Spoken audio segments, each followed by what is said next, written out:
Good morning. This is Daily Bible Study for Elizabeth Inman, and so happy that you joined us today. My name is Miss Kim, and on this wonderful Wednesday, it's a wonderful Wednesday today. I am so glad that you've joined us, and I tell you what, I had the pleasure, I know many of you did, of seeing Larissa yesterday, and what a fantastic job that she did. Of course, you know, it's not that it's a job, but that was her first time to host the Bible study online, and she's, you know, I could be her mother. And I think a lot of us kind of claim her as our daughter, so I was so proud of her.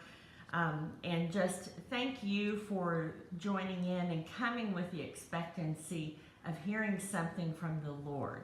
So whoever's sitting in this chair, which of course usually is going to be Elizabeth, but whoever's sitting in this chair to bring the word of the Lord to you, what is powerful is when we combine that time that we spend reading and asking the Lord to implant something in our hearts to be able to share, then when you come to the video expecting to hear the voice of the Lord speak to you through whoever's sitting here, is the magic that happens. It's the power that happens that God creates, and wow, magnificent things happen when you come expecting and believing that God has a word for you today.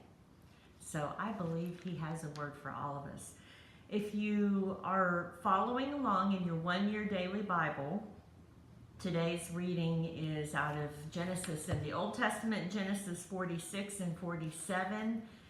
And this has been the story of Joseph.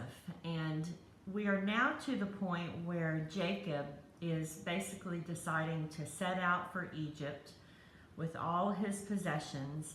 And so, of course, the names of the Bible that we remember, if you're new to this idea, we have Abraham, Isaac, and Jacob. And so Jacob is now called Israel at times in the Bible. And remember, they left Egypt intentionally. I mean, this was a place that represented slavery, it represented bondage and captivity, and now God has provided a way for them to go back. So I find that extremely interesting that now they're going back and their life depends on it because of the famine. So Jacob set out for Egypt with all his possessions, and when he came to Beersheba, he offered sacrifices to the God of his father Isaac. During the night, God spoke to him in a vision. "Jacob, Jacob," he called. "Here I am," Jacob replied.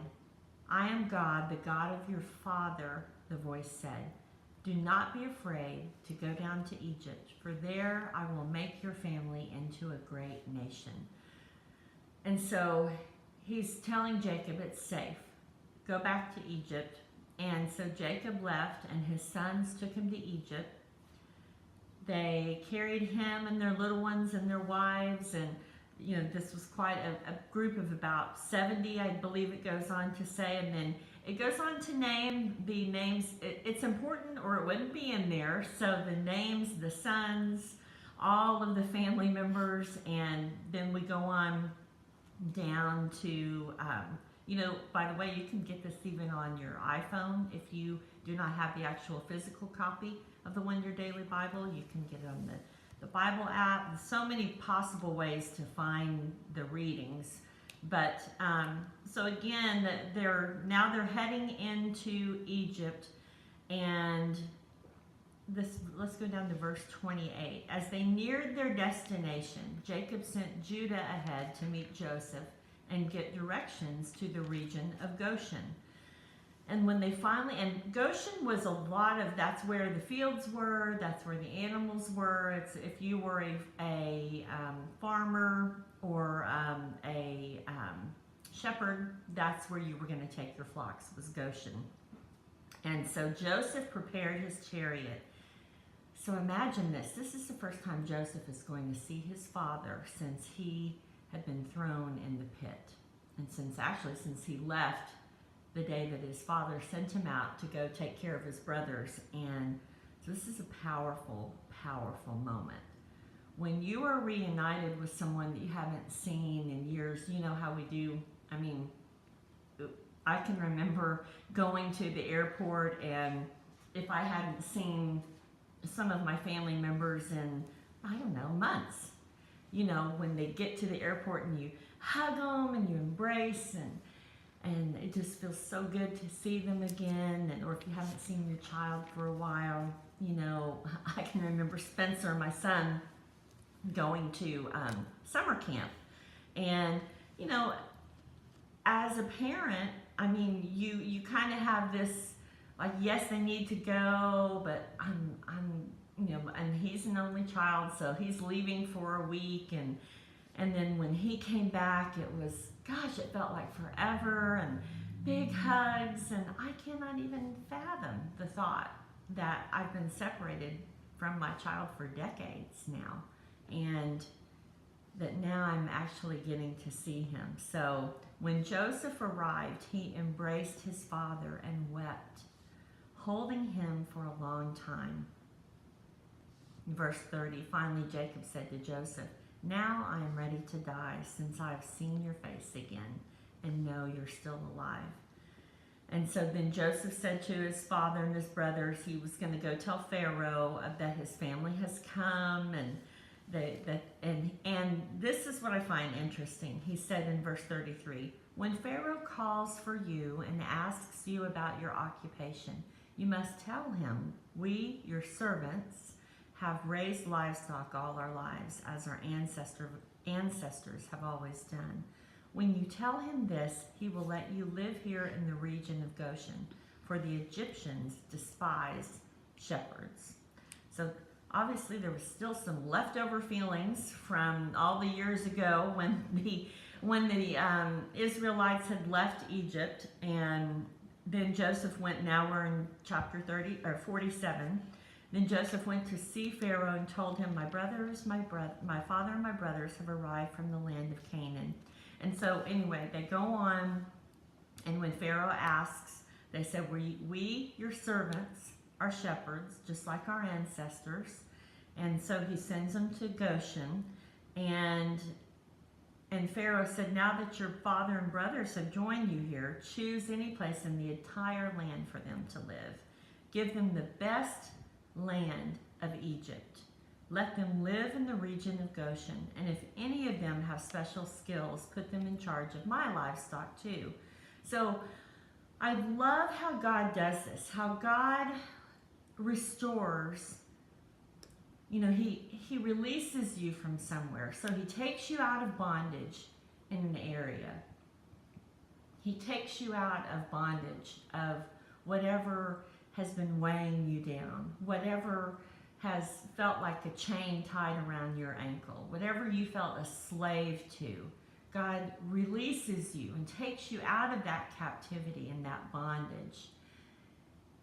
And then you come back to the place in time. How many times have we heard about someone who has walked out of something so terrible? You hear this a lot, even of men and women who've come out of drug addiction or come out of prison, and they go back into prison to minister. How can people do that? You know, when you look at someone like that and you think, why would you want to step foot back into the place that held you captive?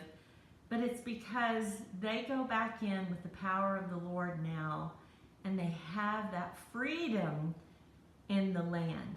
So now they have freedom in the land of Egypt. They're not slaves. They're not coming back in as slaves, although they're going to be caretakers, but now they are caretakers for the highest in command.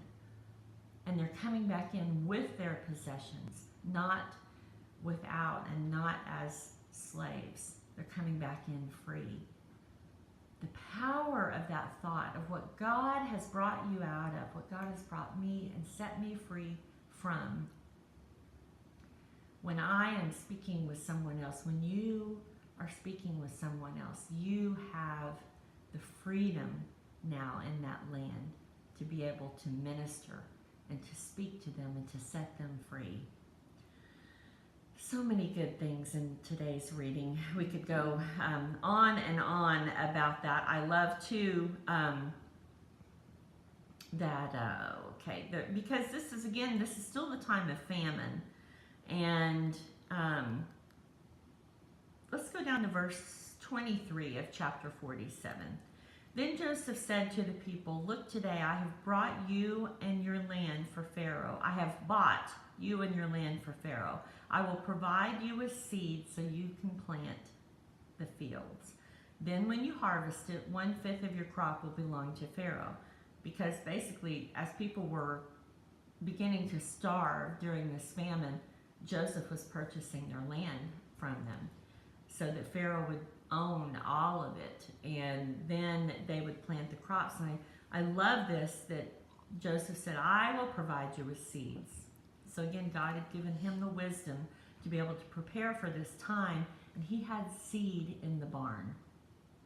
He had seed already in the barn. God has given you seed in your barn to be able, in the time of desperation for someone, in the time of need that someone has, you pull out that seed and you give it to them to be able to plant their crops. It's just powerful. And then they proclaimed, "You have saved our lives," they exclaimed. "May it please you, my lord, let us be Pharaoh's servants." And then Joseph issued a decree in the land of Pharaoh that he was going to receive 1/5 of the crops. And I just encourage you, go back and read that today if you have time. And then reading Matthew 15. All of this was so amazing. Of course, I love it every time, because when you read, you've heard the stories, but when you read and God speaks to you something about your life, it's so powerful. Matthew 15, and it starts with verse 1, but this is it's a time where the religious leaders were saying, why do your disciples disobey our age-old tradition? For they ignore our tradition of ceremonial hand washing before they eat. And then Jesus said, verse 3, "Why do you, by your traditions, violate the direct commandment of God? For instance, God says, 'Honor your father and mother.'" Boom. "And anyone," and he didn't interject that, I did, "anyone who speaks disrespectfully of father or mother must be put to death. But you say it," that's right, mic drop, Jesus. "But you say it is all right for the people to say to their parents, 'Sorry, I can't help you, for I have vowed to give to God what I would have given to you.' In this way, you say, they don't need to honor their parents. And so you cancel the word of God for the sake of your own tradition. You hypocrites. Isaiah was right when he prophesied about you, for he wrote, 'These people honor me with their lips, but their hearts are far from me. Their worship is a farce, for they teach man-made ideas as commands from God.'" So remember, these people, they had been taught and were teaching the law still. And when I say the law, they're, oh my goodness. I was reading last night because I had this thought, what about laws that we don't even know that are in place? And I have to give you an example. So for example, in the state of California, ostrich steaks are exempt from sales tax. Did you know that's actually a law? And in Quitman, Georgia, chickens may not cross the road. And here's another law for you. In Kalispell, Montana, children must have a doctor's note if they want to buy a lollipop. And in North Carolina, bingo games cannot last more than 4 hours. I mean, when we look at these, we say these are silly. Obviously, they're bizarre things, from records, old-time records. However, these are on the actual law books in these states. And so if I wanted to go, and if a bingo game lasted longer than 4 hours, I could say, you've broken the law, and now you're going to be in trouble, and whatever would happen. But in this day and time that we're talking about, where the people were under the subjection of the religious rulers with the law, there were thousands of laws. And one of the laws was that you must wash your hands before eating. And the idea, of course, we do it for an entirely different purpose. We do it because of germs, that kind of thing. And some of that may have been the idea when it was originally written, even the cleaning of your hands. However, it had become a duty in the sense of something else to catch you in. Another way to catch you doing something wrong, and now you're going to have to pay for it. And so Jesus is saying, no, this is not the way this was intended. And Jesus redirects the conversation. And it's like, you're so spiritually above everybody, but you say that it's all right to speak disrespectfully to your father or mother. And these people, again, verse 8, honor me with their lips, but their hearts are far from me. And of course, he's talking about God. He's talking about himself. And then when Jesus called to the crowd and said, listen, and try to understand, it's not what goes into your mouth that defiles you. You are defiled by the words that come out of your mouth. There it is again. We talk about that so many times, that our words, our power of our words, the power of life and death, literally, is in our words.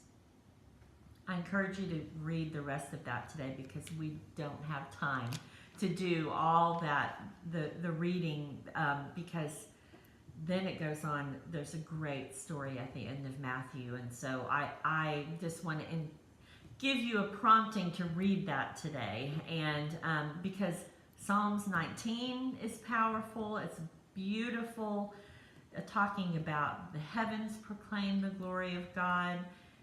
They speak without a sound or a word. How can we look at the night sky when there's a clear sky and you see the constellations and the different formations and just the beauty of the sky and the moon? We had the blood moon recently, the eclipse, and I stood out there looking at that and thought, God, you are breathtaking. The artistry, the creativity, the power, your majesty. And when we take a moment to do that and we stop, it does not have to be that we say a 3-hour-long prayer, because we are not under that law. We just stop and we smile with him in mind. We have God in our thoughts of, Lord, you're so amazing. You are awesome. You are an awesome God. Boy, when my focus is on that, there's a moment that takes my mind off of the cares of this world, off of the seas of the waters that may be racing all around us. Boy, does that bring us back to centering our thoughts and our minds on Christ. Just a simple looking at a beautiful flower, at a sunset, the photos of sunsets. Boy, how can we ever doubt that the very same God that put the stars in space, that he placed them, he didn't just drop them, he placed them, that knows every hair on your head, knows every hair that used to be on your head, that knows your intricate parts of your heart. That same God holds you in the very palm of his hand, right now, this very moment, this very day. God bless you.